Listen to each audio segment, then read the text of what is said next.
it's my great pleasure welcoming you and getting to know about you. This is the Pride Month, which is, it's important for your community and also for us to learn about diversity, equity, and inclusion in true sense. So, not just going into the theory of it, but we will straight away go into your life journey and try and understand what has been your challenges first, and then of course how you are helping the community with your contribution. So over to you, Vanessa. Nikki. I'm most honored to be on your show, and thank you for inviting me to speak about my community and about myself, about how I have experienced life.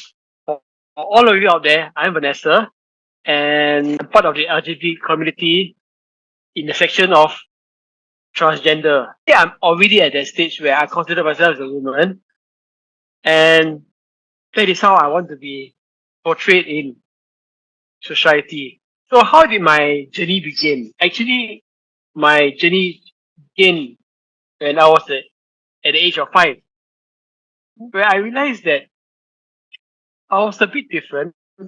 I was feeling different. I always admired the female clothing, and I always imagined myself to be in one, especially when I joined my mother to watch beauty pageants. Mhm. I always imagined myself to be walking down the ramp to be a beauty queen one day. Okay. So at age of 5, of course, you are very unsure yourself because nobody can make that decision of who you want to be at age of 5, where everything is still in the development stage. But as I went through many different phases of my life, I went through different experiences. I went through the cross-dressing stage at first, then I went through the gay stage, then I went through the bisexual stage. Eventually, I ended up at the stage I want to be at. I want to be a woman, and of course, I faced many challenges with my parents. They are not very accepting about who I want to be, and I went through many phases of pain, hardship.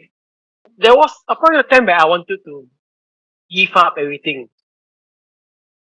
I told myself that why should I go through this stage of my life? Because I will only suffer pain. So at a certain point of time, I actually wanted to be normal again. I just wanted to get married, have a girlfriend, settle down, go to gym, build myself up. But somehow when I was dating a girl, I still love going to boutiques. So there was a point of time as I was asking my girlfriend how to dress up, what makeup to buy. You know, she didn't actually find it weird at that time. But after a while, she was very curious about why I was so fascinated in dressing her up, how to do her makeup. This is where I opened up to her. Because eventually, how I tried to avoid my situation, Vanessa just came back. And of course, she was very pissed off, very angry with me. And, we had to break up the relationship. But that was the starting of my journey in becoming Vanessa. So, thank you, Vanessa. You have beautifully explained. Although I know a lot of the pain and the blockages that you faced in your entire life. It's not easy to put those in words. I wanted you to highlight how was, like you did say that the transition or the realization phase was when you were at the age of 5, and I'm sure, and I did read a bit, and I've been doing my research on transgender community, and I realized that the deepest struggle comes from the family. It's the strain, the parent child relationship is very traumatic, and it's not just traumatic for the person, but also for the parents. Did you notice anything from your parents' point of view? I'm sure your transition was very painful. Did you ever get a chance to see how your parents were coping with this fact that Okay. yes, My my parents come from the older generation, so it's very difficult for them to accept who I am. At the moment, right now, I would say they are just kind of blind to what is happening. No, I have my dresses in my cupboard. I put everything there, and I know when they open my cupboard, I can see their angry faces. But it just putting a blind eye to it. I actually be talking to my friends about how to approach them, and actually they have offered to approach them themselves. At the moment, I'm not very confident of going that path because I don't know how parents are going to react to this. But I'm still thinking of how to, come out to them, try to persuade them. I can tell you that I love them a lot, and I'm actually taking care of them because they are staying with me. I'm the only doctor, so I'm taking care of them, and I entertain them. I buy their food, I make them happy. But at the same time, I know they are facing that the difficulty in accepting me, lah. So there's a bit of co- conflict here. But I try to make them as happy as possible, lah.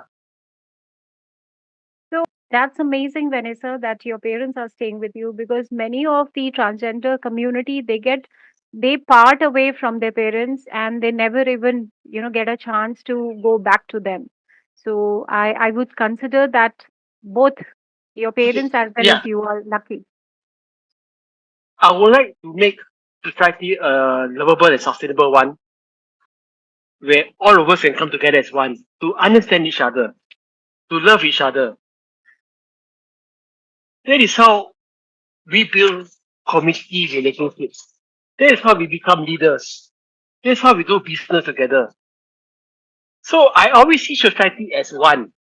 I do not see you as something separate. So that is what my goal in life that I want to build is to make the world a more lovable and sustainable one for us to come and understand each other, for society to grow together.